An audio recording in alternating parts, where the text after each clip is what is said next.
ವಿದ್ಯಾರ್ಥಿನಿಯರೇ, ಇವತ್ತಿನ ದಿನ ನಾನು ರಾಜ್ಯಸಭೆಗೆ ಸಂಬಂಧಿಸಿದ ಹಾಗೆ ರಚನೆ, ಅಧಿಕಾರ ಮತ್ತು ಕಾರ್ಯಗಳ ಕುರಿತು ಚರ್ಚೆ ಮಾಡ್ತಾ ಇದ್ವಿ. ರಚನೆ ಅಂದ ತಕ್ಷಣ ಅದರಲ್ಲಿ ಸದಸ್ಯರ ಸಂಖ್ಯೆ ಎಷ್ಟು ಅಂತ ನಾವೇನು ಮಾಡ್ಬೇಕಾಗ್ಯದ, ತಿಳ್ಕೊಬೇಕಾಗ್ಯದ. ಈಗ ರಾಜ್ಯಸಭೆಗೆ ಸಂಬಂಧಿಸಿದಂಗೆ ಒಟ್ಟು 250 ಸದಸ್ಯರ ಸಂಖ್ಯೆ ಅದ. ಎಷ್ಟ್ರಿ? 250 ಸದಸ್ಯರ ಸಂಖ್ಯೆ ಅದ. ಅದ್ರೊಳಗ 12 ಜನರನ್ನ ಏನ್ ಮಾಡ್ತಾರಪ್ಪ ಅಂತಂದ್ರ ರಾಷ್ಟ್ರಪತಿ, ಕಲೆ, ಸಾಹಿತ್ಯ, ಅದೇ ರೀತಿಯಾಗಿ ವಿಜ್ಞಾನ, ಕ್ರೀಡೆ ಮೊದಲಾದವುಗಳ ಆಧಾರಿತವಾಗಿ ಯಾರು ಅತಿ ಸುಪ್ರಸಿದ್ಧಿಯನ್ನು ಹೊಂದಿರ್ತಾರೋ ಅಂಥವ್ರನ್ನ ಏನ್ ಮಾಡ್ತಾರಪ್ಪ ಅಂತಂದ್ರೆ ರಾಜ್ಯಸಭೆಯ ಸದಸ್ಯರು ಅಂತ ಹೇಳಿ ನೇಮಕ ಮಾಡ್ತಾರೆ. ಅಂದ್ರೆ ಇವ್ರು ಇಲೆಕ್ಷನ್ಗೆ ನಿಲ್ಲಂಗಿಲ್ರಿ.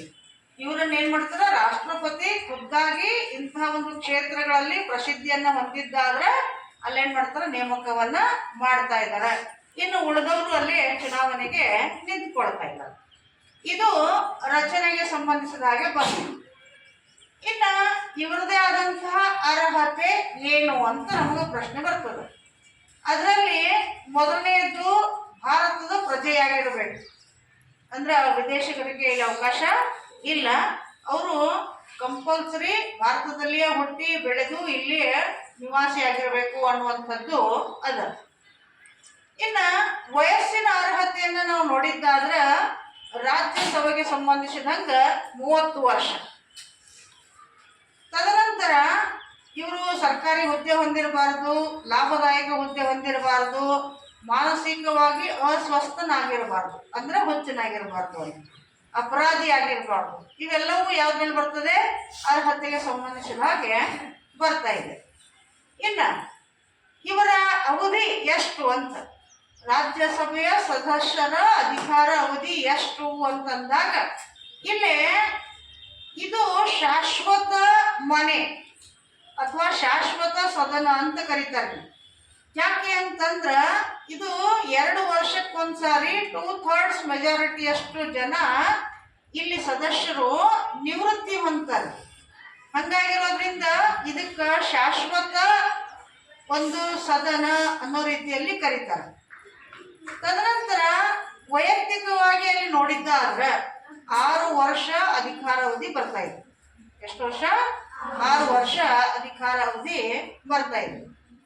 ಇನ್ನು ನಾವು ಇವರದೇ ಆದಂತಹ ಕಾರ್ಯಗಳನ್ನ ನಾವು ನೋಡ್ತಾ ಹೋಗಿದ್ದಾದ್ರೆ, ಅಧಿಕಾರ ಮತ್ತು ಕಾರ್ಯಗಳಿಗೆ ಸಂಬಂಧಿಸಿದಾಗೆ ನಾವು ನೋಡ್ತಾ ಹೋಗಿದ್ದಾದ್ರೆ ಇಲ್ಲಿ ಮೊದಲನೇದಾಗಿ ಶಾಸನೀಯ ಕಾರ್ಯ ಅಂತ.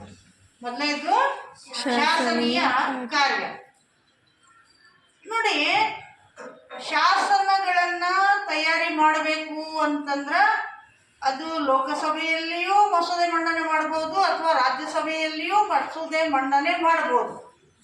ಹಾಗಾಗಿರೋದ್ರಿಂದ ಮೊಟ್ಟ ಮೊದಲು ಈವರೆಗೂ ಏನಪ್ಪಾ ಅಂತಂದ್ರ ಮಸೂದೆ ಲೋಕಸಭೆಯಲ್ಲಿ ಅದು ಏನ್ ಮಾಡ್ತಾ ಇದ್ದಾರಪ್ಪ ಅಂತಂದ್ರ ಮಂಡನೆಯನ್ನ ಮಾಡ್ತಾರ.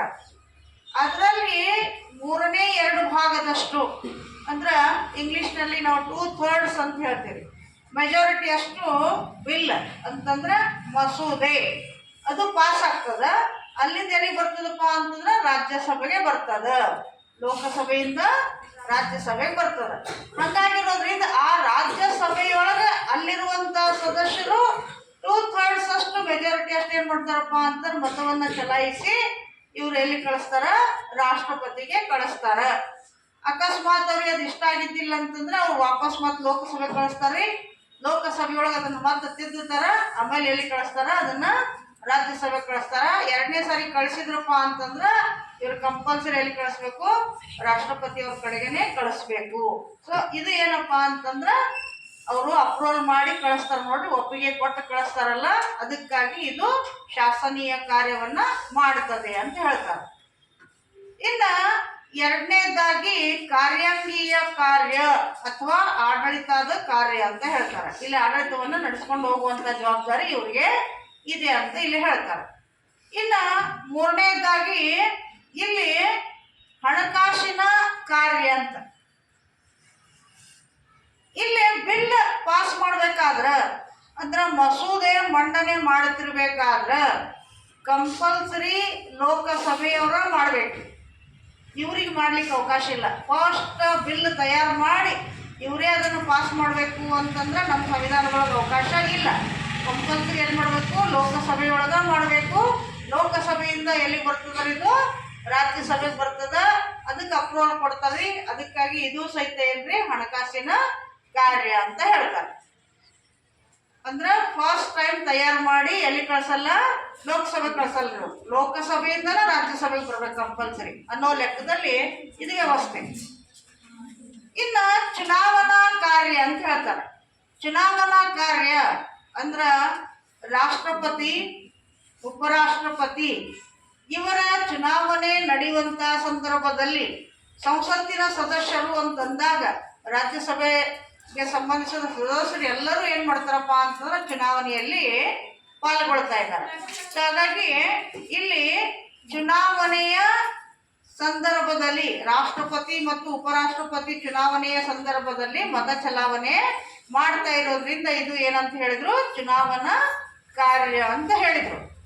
ಇನ್ನು ಅದೇ ರೀತಿಯಾಗಿ ಸಂವಿಧಾನಾತ್ಮಕ ಕಾರ್ಯ ಅಂದ್ರೆ ಸಂವಿಧಾನದೊಳಗೆ ಏನಾದ್ರೂ ತಿದ್ದುಪಡಿ ಮಾಡಬೇಕಾಗಿತ್ತು ಅಂತಂದ್ರ ಆ ಸಂದರ್ಭದಲ್ಲಿಯೂ ಸಹಿತ ಲೋಕಸಭೆಯಿಂದ ರಾಜ್ಯಸಭೆಗೆ, ರಾಜ್ಯಸಭೆಯಿಂದ ಮತ್ತೆ ರಾಷ್ಟ್ರಪತಿಗೆ ಹೋಗುವಂತ ಸಂದರ್ಭದಲ್ಲಿ ಇವರು ಸಹಿತ ಏನ್ ಮಾಡ್ತಾರೆ, ಅದಕ್ಕೆ ಅಪ್ರೂವಲ್ ಕೊಡ್ತಾ ಇದ್ದಾರೆ. ಅಂದ್ರೆ ಒಪ್ಪಿಗೆಯನ್ನ ಸೂಚಿಸ್ತಾ ಇದ್ದಾರೆ 2/3 ಮೆಜಾರಿಟಿ ಅಷ್ಟು. ಇನ್ನು ತಿದ್ದುಪಡಿಗೆ ಸಂಬಂಧಿಸಿದಂಗ ಎರಡು ರೀತಿಯಲ್ಲಿ ತಿದ್ದುಪಡಿಗಳಿದಾವ. ಅದು ಸರಳ ಮತ್ತು ಕಠಿಣ ಅನ್ನೋ ರೀತಿಯಲ್ಲಿದೆ. ಕಠಿಣ ತಿದ್ದುಪಡಿ ಬಂದಾಗ ಇತ್ತಲ್ಲ ಅಂತ ಸಂದರ್ಭದಲ್ಲಿ ಏನಾಗ್ತದಪ್ಪ ಅಂತಂದ್ರೆ ರಾಜ್ಯಸಭೆಯಿಂದ ರಾಜ್ಯಗಳಿಗೆ ಅದ್ರ ರಾಜ್ಯ ಶಾಸಕಾಂಗಗಳಿಗೆ ಏನ್ ಮಾಡ್ತಾರ, ಇದನ್ನ ಅಪ್ರೂವಲ್ ಕಳಿಸ್ತಾರ. ಅಲ್ಲಿ ವಿಧಾನಸಭೆಯವ್ರು ಏನ್ ಮಾಡ್ತಾರಪ್ಪ ಅಂತಂದ್ರೆ ಅಪ್ರೂವಲ್ ಕೊಡ್ತಾ ಇದ್ದಾರೆ. ಅರ್ಧದಷ್ಟು ಕೊಡ್ಬೇಕಾಗ್ತದೆ ರಾಜ್ಯಗಳು ಅದಕ್ಕೆ ಒಪ್ಪಿಗೆ. ಕಠಿಣ ತಿದ್ದುಪಡಿ ಇದ್ರೆ, ಸರಳ ಇದ್ರೆ ಏನಿಲ್ರಿ, ಲೋಕಸಭೆಯಿಂದ ರಾಜ್ಯಸಭೆಗೆ ಹೋಗ್ತದೆ, ರಾಜ್ಯಸಭೆಯಿಂದ ರಾಷ್ಟ್ರಪತಿ ಕಡೆಗೆ ಹೋಗ್ತಾ ಇದೆ. ಹಾಗಾಗಿರೋದ್ರಿಂದ ಆರಾಮವಾಗಿ ಏನ್ ಮಾಡ್ತಾರೆ, ತಿದ್ದುಪಡಿಯನ್ನ ಮಾಡ್ತಾರ. ಸೊ ಇಷ್ಟು ಎಲ್ಲವುಗಳು ಯಾವ್ದಕ್ಕೆ ಬರ್ತದೆ ಅಂತಂದ್ರ ರಾಜ್ಯಸಭೆಯ ಅಧಿಕಾರ ಮತ್ತು ಕಾರ್ಯಗಳು ಅಂತ ಬರ್ತಾ ಇದೆ. ಇಲ್ಲಿಗೆ ನಿಮಗೆ ಈ ಪಾಠ ಇಷ್ಟ ಆಗಿದ್ದಲ್ಲಿ ಲೈಕ್ ಮಾಡ್ರಿ, ಶೇರ್ ಮಾಡ್ರಿ ಮತ್ತು ಕಮೆಂಟ್ ಮಾಡ್ರಿ. ಧನ್ಯವಾದಗಳು.